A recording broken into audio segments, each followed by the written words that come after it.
New Thought Media Network. We are a global broadcast network of positive music, media, and entertainment, inspiring humanity's evolution along the journey of enlightenment and creating a world of love, peace, empowerment, and prosperity for all. New Thought Media Network. Positively inspiring.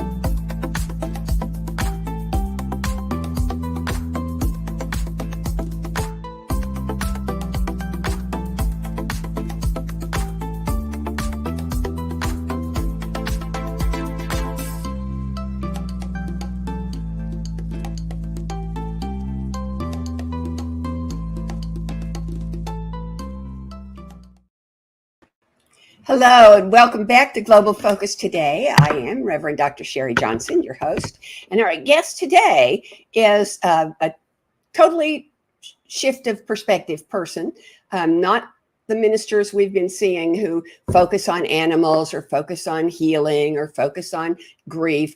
This time, I brought you somebody who focuses on children. Youth education is the focus of today's guest. Her name is Betty Cook, and she is an RScP, that's religious science practitioner. My late husband pronounced it RScP, and I loved it, so I just stuck with it. And I'm going to give you 3 things that nobody knows about her, or that not very many people know about her, just to kind of introduce her a little bit. The first is that she, like me, was an academic for over 20 years, but she taught study abroad classes. She had a big decision to make when she was 19 about whether to become a professional artist and go to the Kansas City Art Institute or go to UMKC and pursue social sciences. She chose the latter.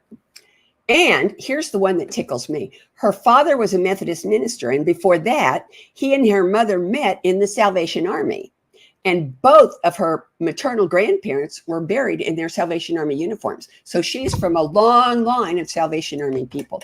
And we've never had anybody from the Salvation Army on our show. So please help me welcome Betty Cook, RScP. Thank you for saying yes. I appreciate it. You bet.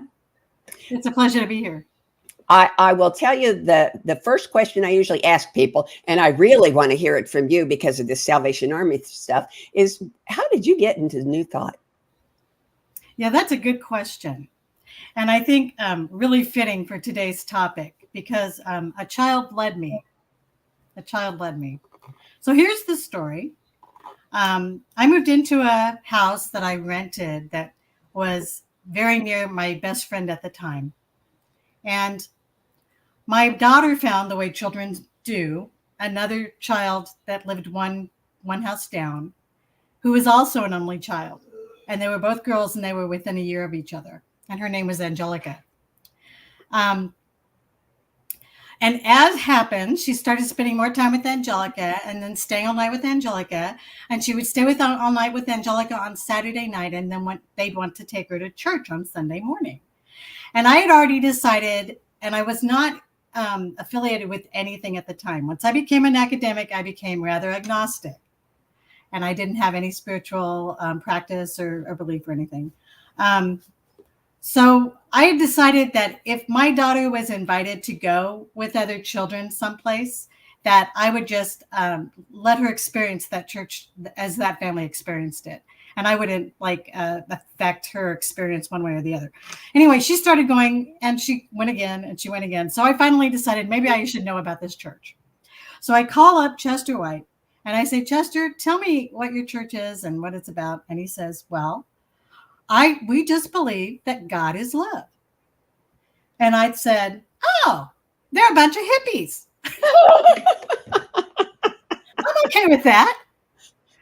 So she went with Angelica for a long time. Probably another 3 or 4 months they went. And then, as it happens, she wanted me to check out the church. She wanted me to go. And I said, No, I don't think so. And at the time, my response was, I don't think I want a male telling me about spiritual experience. And she said, it's not. And I said, it's not. She said, no, it's a Black woman. And I said, now I'm interested.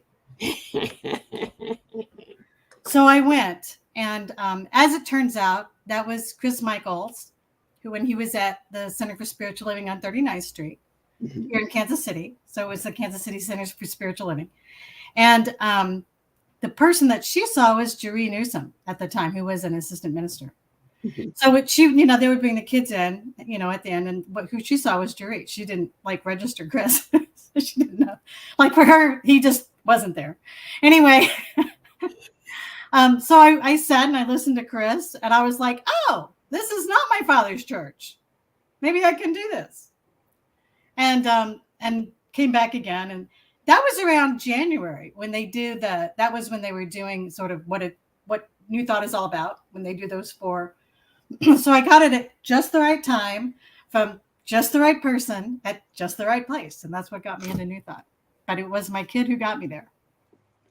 There are so many stories of people who say, my kids would.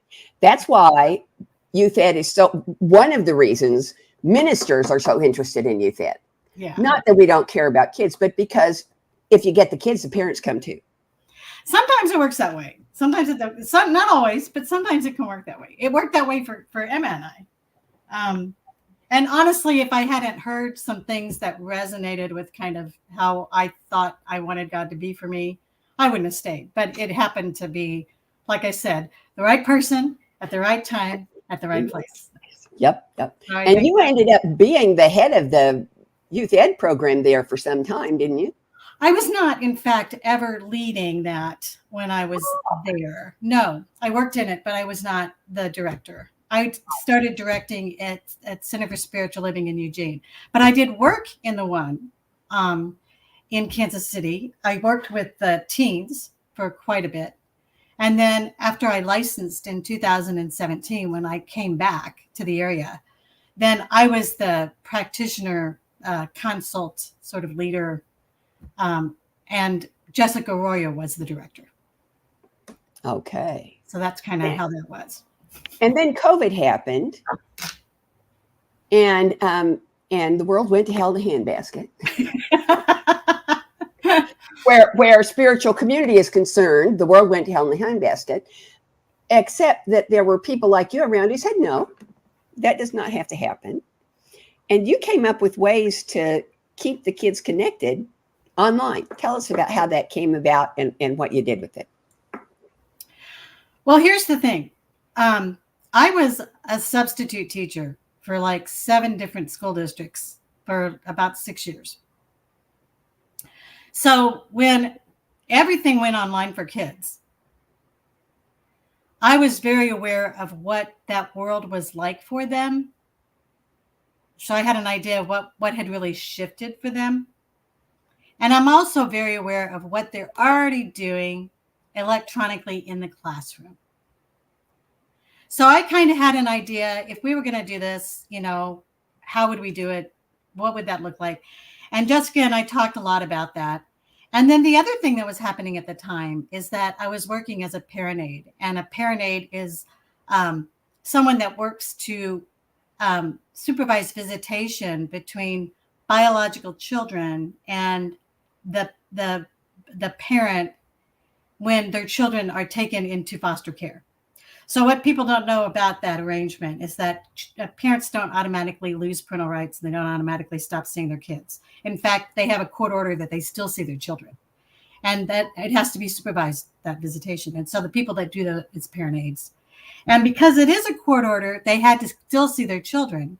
And we had to figure out how to do that safely during COVID. So one of the things that the court said was okay to do was to do Zoom visitation. So I had to not only do it for youth ministry, I was trying to figure out how to get parents and kids engaged online for their visitation. So I had quite a bit of thinking and organizing and stuff like that. So we did drop off interactive packages to the kids, families, their porches, and then we would work with those materials online. So that was one of the things that we did to kind of keep them engaged. I will say that it was easier for the younger children than it was for the teens. And as time went on, and this is kind of important if we're thinking about doing things with youth ministry online, as time went on, children did not want to spend more time on the screen. What they missed was in-person interaction with other kids. So as time went on, it was harder to keep them engaged online. I will say that that's true. So how long in years have you been doing this? Oh, the youth ministry part? It's about, I realized when I started counting, it's 20 years now. I've been doing this for 20 years. Wow. Yeah. It kind of took me back too, because I was like, well, that's a long time to be working with it. Yeah. Yeah. Yeah. Well, so what I'm going to ask you one of those two-sided questions, you know, what the Janus coin. Yeah. And the one side of the coin is, what is the greatest challenge for building and maintaining youth ministries? And the flip side of that, what's the greatest promise? What's the greatest potential that you see in that? Okay. You can do either side first. I don't care. I know, because you thought people always want to go with the, you know, this is the promise, you know, but I'm not going to do that, because I feel like right now a lot of our communities are retracting, and so that's a thing. And when I first began looking at how to take what I do and the knowledge that I have and do this a different way, I got into the idea of doing something online. But I'm not sure where I'm at with that at this point, because what children need is engagement. They need in person a lot more than they need online. So however we do online, it has to have a primary in-person component to it, in order to have ministries not survive, but thrive. Okay. And there's like a big difference with youth ministry. Oh, yeah. So, okay. So the very first thing I would say is really important for thriving ministry is that you've got to give it the resources it needs. And lots of times we too much treat youth ministry like childcare instead of like a ministry, including how much we're actually giving to the director of it, how many resources we put into the resources for the kids. You know, are we thinking about that? And it mostly has to do with whether we're thinking of it as this place to stick kids for an hour, or do we look at it as their community? I built Thriving Ministries because I made a community for children. It was a community, which meant it was about them. It was a space that made them feel included and heard. They had, you know, when they go into school, especially grade school, that classroom becomes one of their, what I call one of their wombs, one of their places to feel included and loved, accepted unconditionally. And they have to have that to learn, right? Kids have to kind of have the emotional in place to do any of the other stuff, right? And we sometimes forget that because we bring them in and we dump them in like a childcare sort of setting. And we're like, okay, let's teach you about new thought things. And they're still trying to figure out if you're okay as an adult to be around them. You know, how do they trust you as an adult? I don't know you. I've never seen you before. You know, how much can I open up to you? So it really is about building layers of trust and comfort. And that means you've got to be present every week. And you've got to have that there and all that stuff in place, whether you have any kids or not. And that can be the big, conversely, challenge for thriving youth ministry. It's hard to get people to stick with stuff if there's no kids. And you may have 10 kids one week and 2 kids the next week. You may have 10 kids one week and no kids the next week. And you just keep teaching. But I always say, you know, you don't see centers close their doors for a low attendance week. They usually keep going, right? So it's that. The other part is we don't bring the children into the larger church in any meaningful way. And so that means if we don't do this for church and include them in our actual church service, then the staffing that we do of that means that those people are going to miss that larger church service experience. That is the number one challenge. If somebody asked me, that's what I would think to number one, because I'm sitting here and I'm hearing you say these kids need community, and community requires commitment on the part of the faculty. And I'm thinking, but I miss my children. I know. That's what I heard. And that's what you hear when you go to I did youth ed the whole time my kids were growing up, and I loved it. It was an important part of my life, but there was always that little voice in the back of my head that said, but I want to be out there. I want to be. And so I think the challenge is that problem is not going to go away. So the challenge is finding people who are more committed to youth ed than they are to the comfort of a Sunday morning. I would argue something different. I think we have to do it very differently. I think we have to go back to what we would consider to be a more conservative approach, when it was Sunday school was sort of the instruction in the doctrine, before you got the church service, which I guess was the come to Jesus experience, as we would say, if you want to put it that way.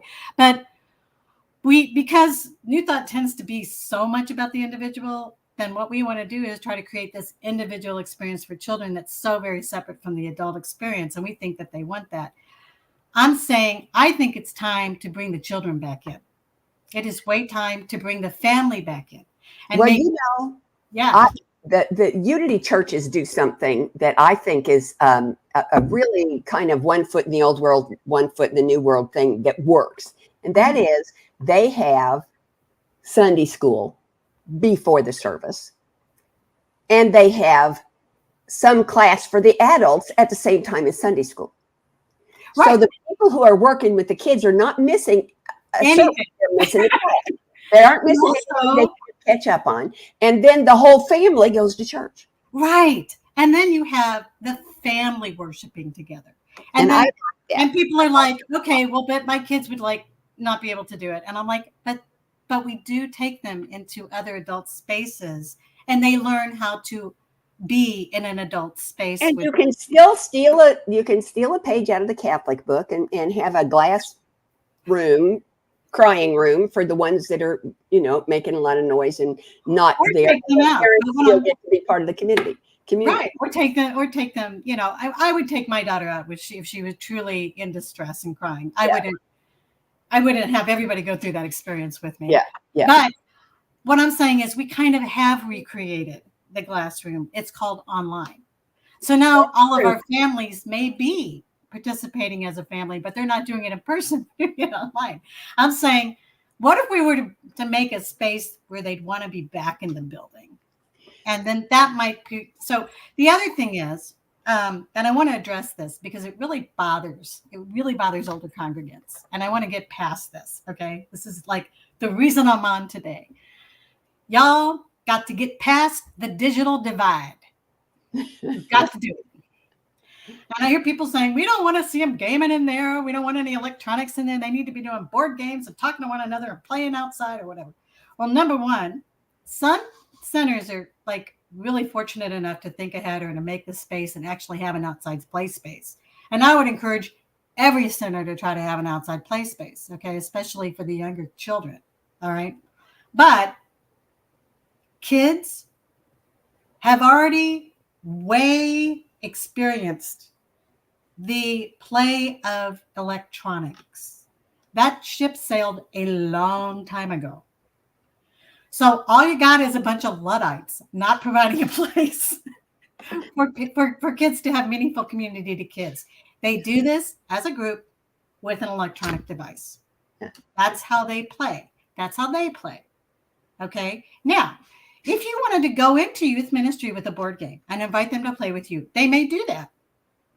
Okay. They would probably do that. They may not do that with one another, because their generation doesn't do the board game thing so much.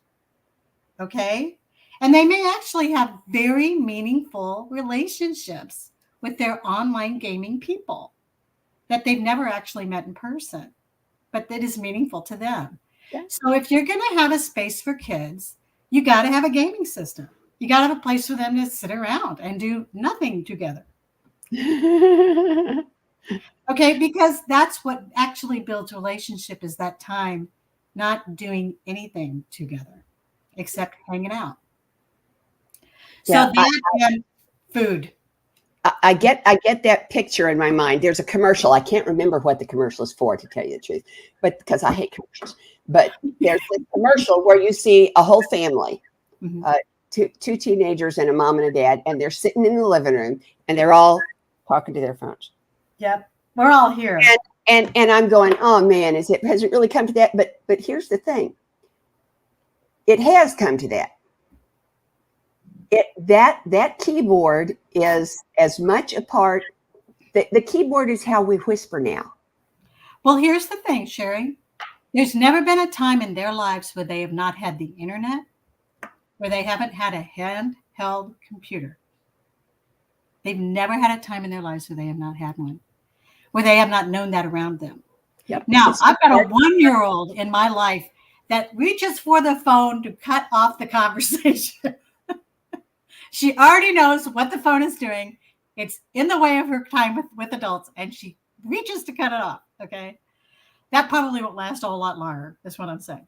What I am saying is, not only did this ship sail, but you know what? These kids are broke.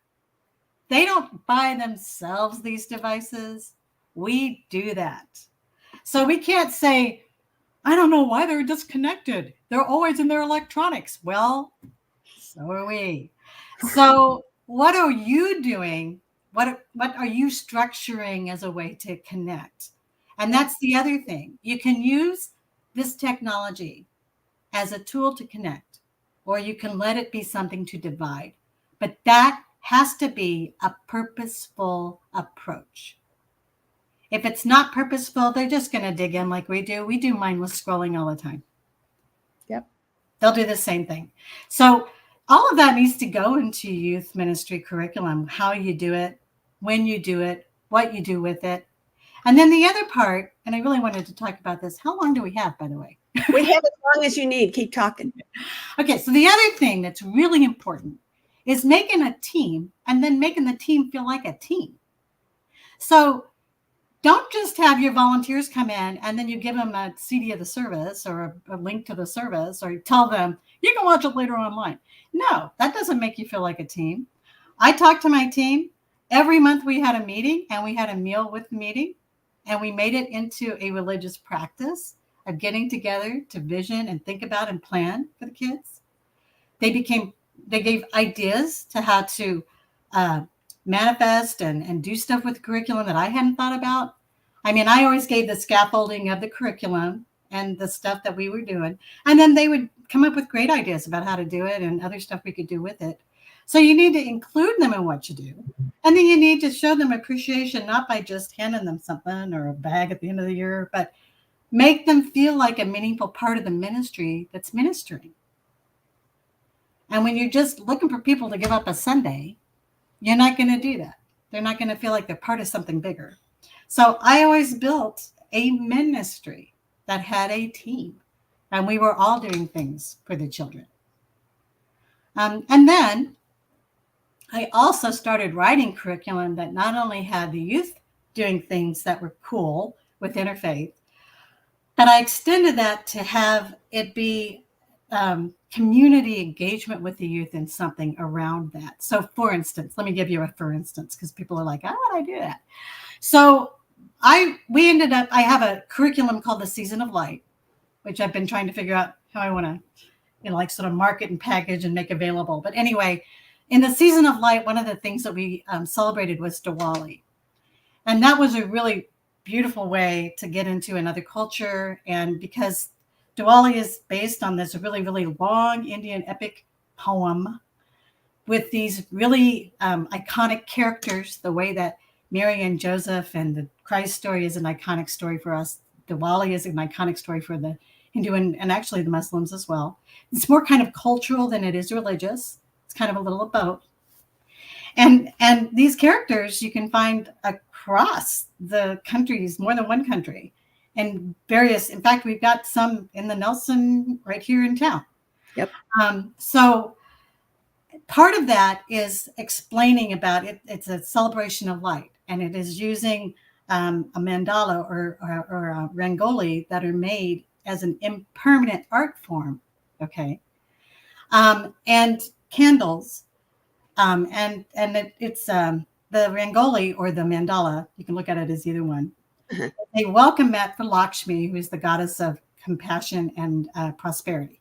Okay, so I made a big mandala that was basically lined in. Then the kids and the community colored it in. And then for Diwali, we put candles within it, and people lit candles and placed them within the mandala. So, and everybody learned about what Diwali was.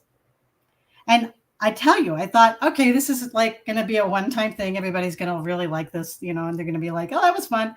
No, they wanted to do that every year. They wanted to have that experience. So the kids want to be included. They want to be with adults in spiritual practices like that. And the adults really liked hanging out, doing stuff with the kids. That meant they didn't have to leave service to do it. Yeah.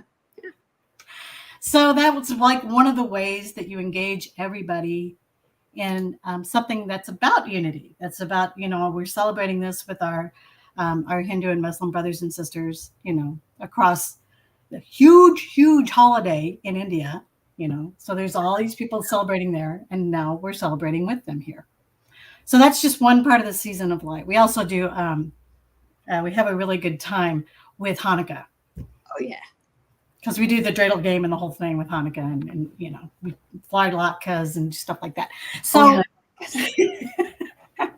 anything multi-sensory, mm-hmm. It works well in youth ministry. Okay, so tell me if you could pick one thing, and I am presuming that you could pick more than one thing.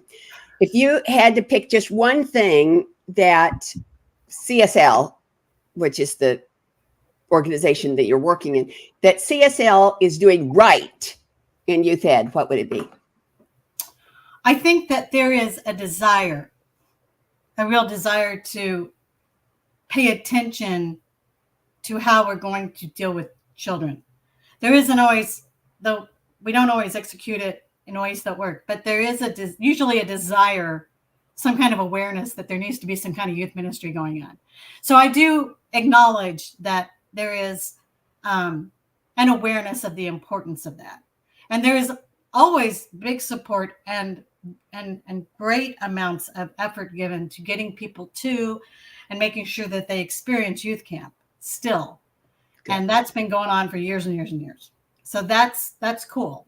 It doesn't always it doesn't always transfer to these folks then aging into the next generation of new thought, which is a whole separate problem. But we do have this space for them that I think could be maybe just more effective.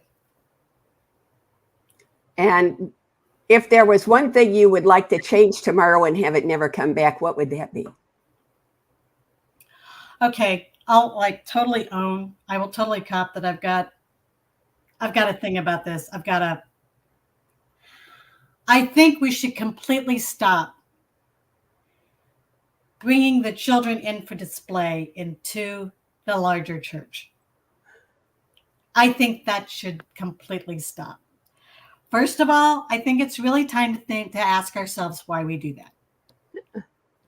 It is not to include them in the service.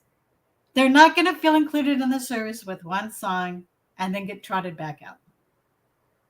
It feels a whole lot more like we're putting them on display. And in many ways, that really doesn't even fit with our overall ideas of what spirit is and what we do with people. The second reason, and this is really important, I really wish that churches would think about this. Think about why you're doing it. If it's mostly to reassure the congregants that you have a youth ministry, could we not like record something and just show it during that time? Here's the biggest other reason. If you do not prepare children for that experience, if you do not make it about, it's going to be about performance for them. And it's going to be a performance you did not prepare them for. And if they are very uncomfortable with it, they will not come back to your church, and they will not want to, because they were made to feel really uncomfortable. So what we tend to want to do, and this is not at any one particular center, guys, I've seen this over and over. We bring them out. We want them to talk about what they did. Well, this kid doesn't want to talk to a room full of adults they do not know in what is effectively a performance atmosphere that we've done nothing to prepare them for, and that many children just don't want to do. So one of the things we did was ask them if they wanted to go. The next thing we did is we stopped asking them to speak. We just had the director speak. And when you're at that point with kids, then what are they there for? Why are we trotting them out?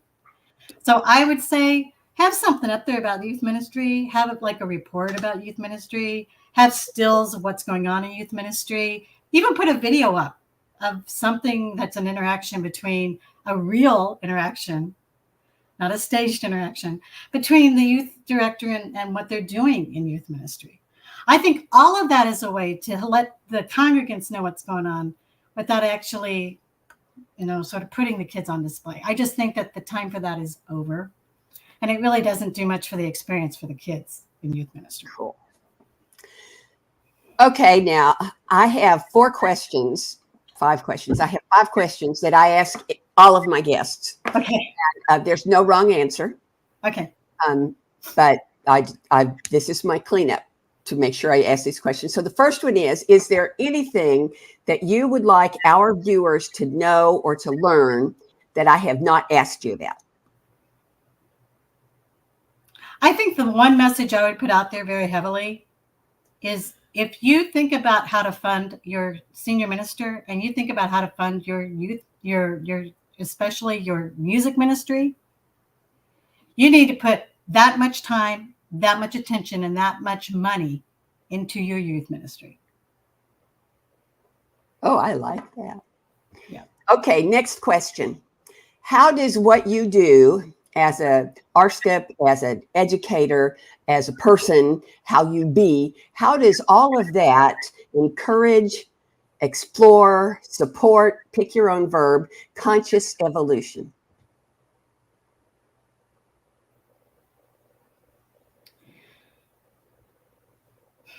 That's a really good question when it comes to kids, honestly.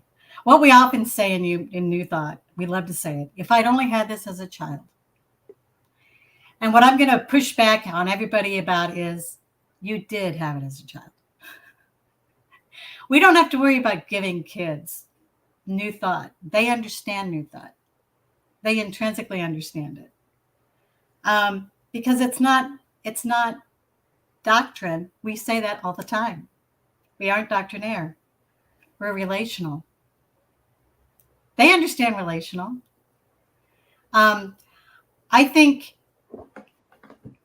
the biggest thing that I would do in my ministry is try to help us think of New Thought in family expansive ways. Because we have really leaned into the individual experience. Okay, folks, individuals come in through a woman. It's relational from the start. We cannot survive as beings without a relation with a human that feeds us and clothes us. And it's relational. It's family. Those are fundamental emotional and spiritual bonds. So when we take these people that are still very much about that relationship, and we say, you've got an individual, it's like kids do not experience their experience individually. When they are young and even way through their teens, they're experiencing it through family. So I would like to see us, get that and put that into what we're doing in ministries, what we're doing in our, in our talks and our thinking about, spiritual concepts. Because while, yes, this is an individual experience, it is very embedded in our relations with others, particularly the people that bring us in. Okay, here's the third question, and it sounds like the second question, but it's not the same one. Okay. How does what you do as an RScP, as an educator, how you be, how you live, how does that encourage, develop, explore, support, unveil, pick your own verb, world peace?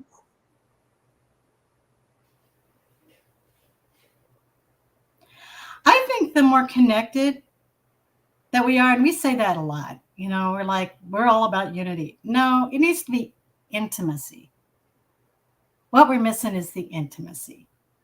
Now, in families, that's what makes family is the intimacy. Like whether we like it or not, like we know all about this person and all the things that make them crazy and when we form and make family, one of the things you got to do is not only decide if you want to be with this person, but do you want to be with all the things that this person is that you don't like? Like, can you put up with this person, right? And like, we get to pick that in marriages, but with families, like we don't. You don't get to pick whether you get to hang out with your sister who does that thing, So intimacy is, to me, the spiritual teacher, because it makes you put all this stuff into practice. And if you look at the big religions, Yom Kippur and Rosh Hashanah, those are about, like, one of the first things you do is you go with, if you're reflecting your spiritual beliefs and practices in the day-to-day with your family. If you look at Christianity, we do look at, during Lent, you go through the whole soul-searching thing. Am I walking as Jesus would walk, doing as Jesus would do? So we all go through in our most fundamental relationships, are we showing up in our spiritual practices? It's the intimacy, I think, that does it. That is the biggest teacher and the hardest thing. And the hardest thing. Boy, I like that. Okay. Here's the last question. Okay. Well, no, it's the next to the last question. Okay. And you want to close your eyes for this one because you need to use your imagination. Okay. Now, supposing this is the basic premise that everything, every little detail, every experience, every interaction, every relationship, everything goes exactly the way you want it to go. 10 years from now, what does Betty Cook RScP and youth education look like?